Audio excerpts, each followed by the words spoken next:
મિત્રો આપનું દિલથી સ્વાગત છે અમારી દિલની વાર્તા ચેનલમાં।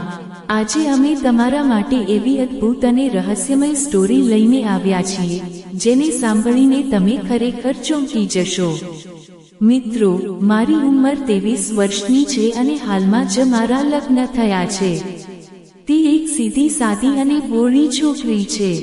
જ્યારે અમારા લગ્ન નક્કી થયા ત્યારે મેં વિચાર્યું હતું કે હું મારી પત્નીને ખૂબ જ ખુશ રાખીશ, પરંતુ જ્યારે હું છોકરી જોવા ગયો ત્યારે જે છોકરી સ્વાગત માટે ઊભી હતી તે જોઈને મને લાગ્યું કે આ જે છોકરી છે જેને હું પસંદ કરીશ।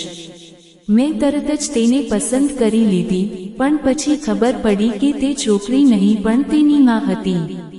ત્યારબાદ છોકરી જોવાની પ્રક્રિયા પૂરી થઈ અને અમારા લગ્ન થઈ ગયા।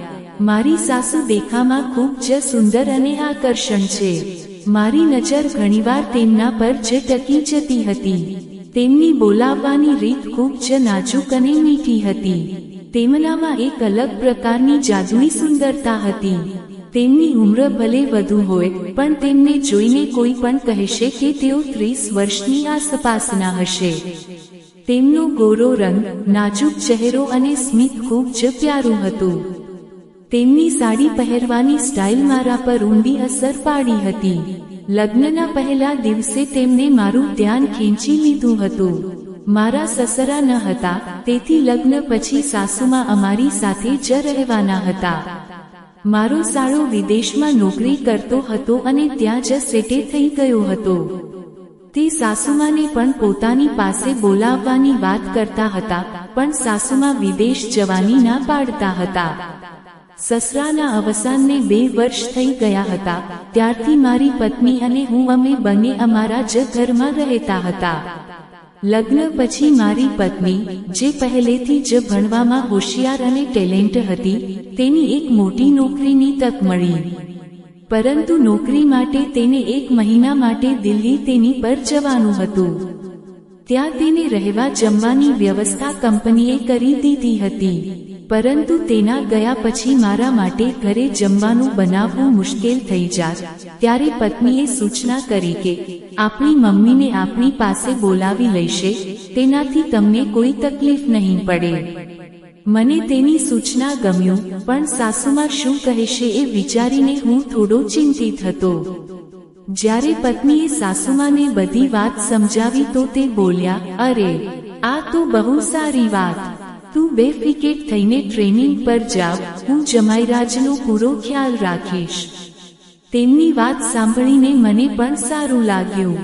બીજા દિવસે હું સાસુમાને ગામડેથી શહેરમાં લઈ આવ્યો। તેઓ અત્યાર સુધી ગામમાં જ રહેતા હતા અને શહેરના માહોલથી બિલકુલ અજાણા હતા।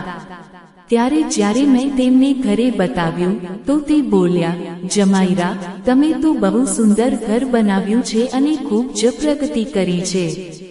તેમને ને મારી કાર નવા ઘરમાં ખૂબ જ વખાણ કર્યા।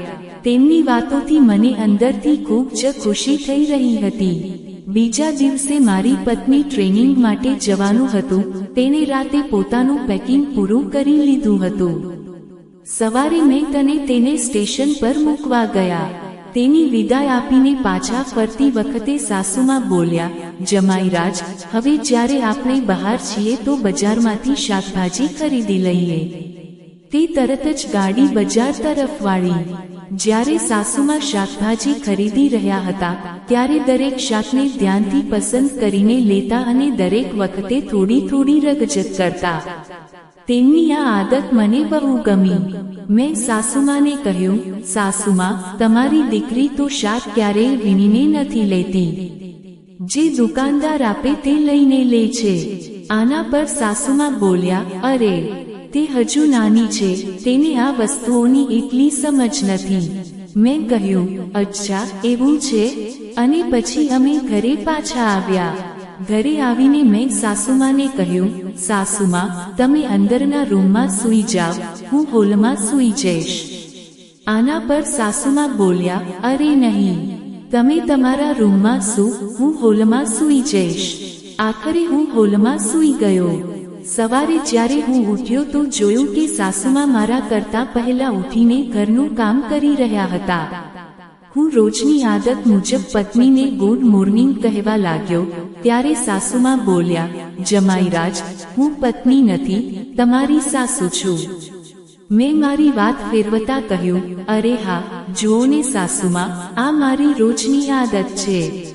સાસુમાએ પહેલે જ ચા બનાવી રાખી હતી. તેમણે ચાનો કપ પકડ્યો અને પાલવ સરખો કરતા મારી પાસે આવ્યા. તે બોલ્યા, હવે તમારે નવી આદત પાડવી પડશે. મેં કહ્યું, અચ્છા, કેવી આદત? તેમણે કહ્યું, ચાલો પહેલા ચા પી લ્યો, મેં તમારા માટે ખાસ મસાલેદાર ચા બનાવી છે. મેં ચા પીધી અને તે ખરેખર બહુ જોરદાર હતી. સાસુમાએ પૂછ્યું, જમાઈરાજ, ચા કેવી લાગી? મેં કહ્યું, ખરેખર બહુ સરસ મસાલેદાર બની છે, બિલકુલ તમારા જેવી. તે બોલ્યા, તમારા જેવી એટલે? મેં કહ્યું, તમારા જેવી મીઠી ને પ્યારી. પછી હું હસવા લાગ્યું અને તે બોલ્યા, તમારી વાતમાં મીઠાશ પણ ખૂબ જ છે. મજાકમાં કહ્યું, તમે તો હંમેશા તમારી દીકરીનો જ પક્ષ લેશો, જમાઈનો પક્ષ ભલો ભલા કેમ લેશો? આ સાંભળીને અમે બંને જોરથી હસી પડ્યા. હું નાવા માટે ગયો, પણ મારી રોજની આદત મુજબ ટુવાલ બાર જ ભૂલી ગયો હતો. જ્યારે હું નાવા ગયો ત્યારે મને સમજ્યા ન હતું કે ટુવાલ કેવી રીતે મંગાવો. મેં જોરથી બૂમ પાડી, મમ્મી, મમ્મી. સાસુમાં આવ્યા અને તેને કંઈ પણ બોલ્યા વગર ટુવાલ મારા હાથમાં આપી દીધો. મને એ ન સમજાયું કે તેમને કહ્યું વગર કેવી રીતે સમજી લીધું કે મારે ટુવાલ જોઈએ છે.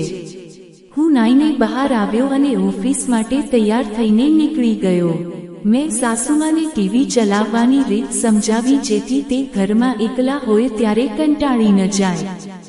સાંજે જ્યારે હું ઘરે પાછો ફર્યો ત્યારે જોયું કે સાસુમાં ટીવી જોઈ રહ્યા હતા.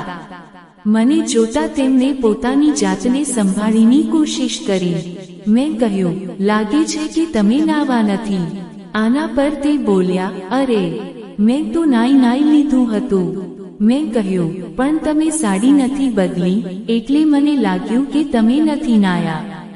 સાસુમાં બોલ્યા, ખરેખર મને ગમ્યું કે તમે નાની નાની વાતો પર આટલું ધ્યાન આપો છો. મેં કહ્યું, અરે, ધ્યાન આપવું તો પડે જ ને.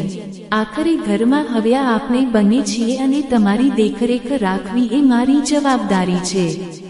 હું હાથ મોઢું ધોઈને ટીવી જોવા બેઠું ત્યારે સાસુમાં મારા માટે ચા બનાવવા લાગ્યા. તેમને ઘરે આવવાથી ઘરનો માહોલ એકદમ શાંત, ચોખ્ખો અને ખુશમાલ લાગતો હતો. પત્ની જ્યારે ઘરે હોતી ત્યારે મારા માટે ચા બનાવતી અને પણ સાસુમાની બનાવેલી ચા અને ખાવામાં એક જ અલગ જ સ્વાદ હતો. અમે બંને વાતો કરી રહ્યા હતા ત્યારે સાસુમાએ જણાવ્યું કે તેમને પાયલ સાથે ફોન પર વાત કરી હતી. તે મને બહુ યાદ આવી રહી હતી અને મારે વિશે ઘણું બધું કહેતી હતી. મેં પૂછ્યું, તે શું કહેતી હતી? આના પર સાસુમાએ કહ્યું, કંઈ ખાસ નહીં, બસ એમ જ. મેં થોડું વધારે ઊંડાણથી પૂછ્યું તો તેને જણાવ્યું, અરે, તે કહેતી હતી કે તમે નાહવા જતી વખતે રોજ ટુવાલ બહાર ભૂલી જાવ છો. અને આ વાત સાંભળીને હું હસી પડ્યો. સાસુમાં પણ બોલ્યા, હા, તો તમારી રોજની આદત છે. પછી તેમને કહ્યું, તમને પણ તેની બહુ યાદ આવતી હશે? મેં જવાબ આપ્યો, હા, બહુ યાદ આવે છે, પણ હું તો હવે તેને 1 મહિના સુધી નહીં મળી શકું. પછી શું કરીશ? સાસુમાં હસતા હસતા કહ્યું, અરે, હું છું તમારી સંભાળ માટે. શું તમારી કોઈ વસ્તુની અસત નવા નહીં દઈશ અને જો કોઈ ઓછું લાગશે તો હું પણ પૂરી કરીશ દઈશ. આ સાંભળીને હું નવાઈથી તેમની સામે જોવા લાગ્યો. પછી મેં સાસુમાને કહ્યું, સાસુમા, તમારા મારા દીકરી ગયા પછી મારે હોલમાં સૂવું પડે છે. હવે આ મારી કમી કોણ પૂરી કરશે? સાસુમાં જવાબ આપ્યો, જમાઈરા, તમે ટેન્શન ન લો. જો તમને હોલમાં સૂવામાં તકલીફ થતી હોય તો તમે રૂમમાં આવીને સૂઈ જા શકો છો, મને કંઈ વાંધો નથી. વળી એક પલંગ ઘણો મોટો છે. તેમની વાતોમાં કંઈ કહેવું હતું જે મને સમજાતું ન હતું. મેં તેમને કહી, ઠીક છે. પછી અમે બંને સાથે જમ્યું. સાસુમાં જમ્યા પછી પોતાના કામમાં લાગી ગયા ને બાદમાં માં રૂમમાં આવ્યા. તે મારા માટે દૂધનો ગ્લાસ લઈ આવ્યા. મેં કહ્યું, સાસુમાં, મને રાતે દૂધ પીવાની આદત નથી, પણ તે બહુ આગ્રહ કરવા લાગ્યા તેથી મેં દૂધ પી લીધું. આ પછી તે પલંગના એક શેડ સૂઈ ગયા ને હું બીજે શેડે. અમારી વચ્ચે ઘણું અંતર હતું. રાતે ક્યારે મને ઊંઘ આવી ગઈ ખબર જ ના પડી, પણ મનમાં વિચાર્યું બહુ ચાલતા હતા. સવારે ઉઠીને મેં જોયું કે સાસુમાં હજી સૂતા હતા. હું તેમની સામે જોવા લાગ્યો. તે ઊંઘમાં બહુ સુંદર લાગતા હતા. હું તેમની નિહાળી જ રહ્યો હતો કે તેમની આંખો ખુશી અને તેમણે મને જોઈ લીધું. તે સ્મિત સાથે બોલ્યા, જમાર્યા, તમે ક્યારે ઉઠ્યા? મેં કહ્યું, હમણાં. તેમણે કહ્યું, રાતે મને બહુ ઠંડી લાગતી હતી. મેં તમને જગાડવાની કોશિશ પણ કરી પણ તમે ઉઠ્યા જ નહીં ને બધું જ બ્લેન્કેટ લઈને એકલા સૂઈ ગયા. મેં હસતા હસતા કહ્યું, સાસુમાં, મને ઊંઘ આવી ગઈ ખબર ના પડી. પછી હું મારી ડ્યુટી માટે નીકળી ગયો, પણ આખા દિવસ તેમને વિશેષ જ વિચારતો રહ્યો. પત્નીના ગયા પછી સાસુમાં મારી સાથે બહુ ખુલીને વાત કરવા લાગ્યા હતા. સાંજે ઘરે પરત ફર્યા પછી રોજની જેમ તે મારા રૂમમાં આવ્યા અને હસતા હસતા બોલ્યા, આજે તો ઠંડીમાં મને એકલી છોડી દેતા. તેમને બ્લેન્કેટ આપતા કહ્યું, તમે ચલો બંને બ્લેન્કેટ, વગર પણ ઊંઘ આવી જશે. આના પર તેને બોલ્યા, અરે, ઠંડીનો મહિનો ચાલી રહ્યો છે અને વળી હવે મારી દીકરી પણ તમને ને છોડીને જતી રહી છે. ઘરમાં હવે તો બસ આપણે બંને છીએ, આપણને કોણ જોવા આવવાનું છે? મેં બ્લેન્કેટ લીધો અને સૂવાની કોશિશ કરવા લાગ્યા. સાસુમાં મારા માટે દૂધ લાવીને રાખ્યું હતું, પણ મને દૂધ પસંદ ન હતું તેથી મેં તેને પીધું નહીં અને ગ્લાસ એમ જ ટેબલની નીચે રાખી દીધો. સાસુમાને પૂછ્યું, દૂધ પીધું ને?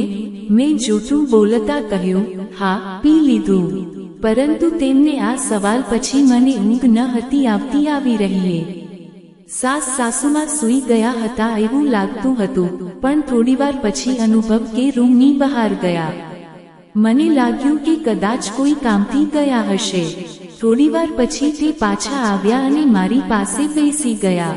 તેમને મારું બ્લેન્કેટ પણ ખેંચી લીધું અને પત્નીની જેમ મારી નજીક આવી ગયા. તે મારી પેન્ટ ખોલવાની કોશિશ કરી રહ્યા હતા. મને સમજાતું ન હતું કે શું થઈ રહ્યું છે અને આગળ શું કરવું જોઈએ. આખરે અચાનક મારી આંખ ખોલી દીધી અને જોયું કે સાસુમા પાસે પોતાનો ફોન રાખ્યો હતો જેમાં તે બધું રેકોર્ડ કરી રહ્યા હતા. હું ડરી ગયો અને પૂછ્યું, તમે શું કરી રહ્યા છો સાસુમા? તે ચોંકી ગઈને બોલ્યા, તે દૂધ નથી પીધું. તેમની વાત સમજાવવાની કોશિશ કરી રહ્યા હતા પણ કંઈ સ્પષ્ટ નહોતું થયું.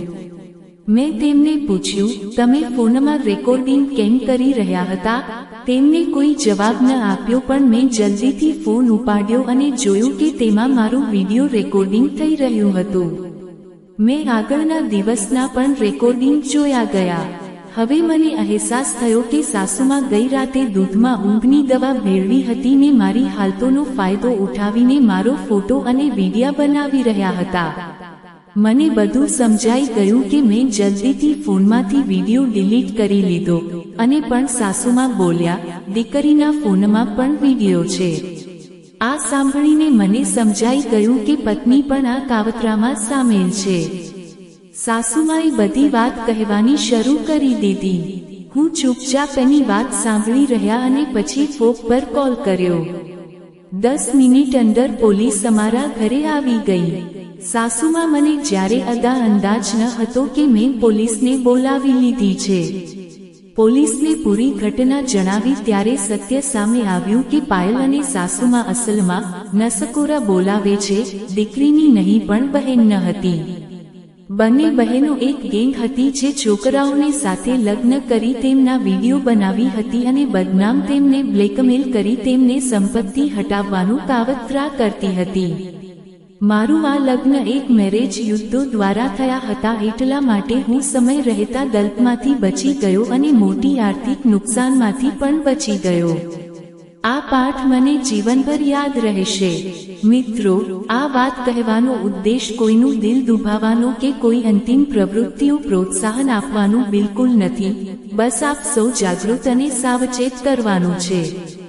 સમાજમાં આવી ઘટનાઓથી તમે સંકટ રહો અને બીજાઓને પણ સતત કરો. મિત્રો, આજની સ્ટોરી તમને કેવી લાગી? તમારા વિચારો અને લાગણીઓ કોમેન્ટમાં જરૂરથી શેર કરજો. તમારી કોમેન્ટ અમારી માટે બહુ મૂલ્યવાન છે.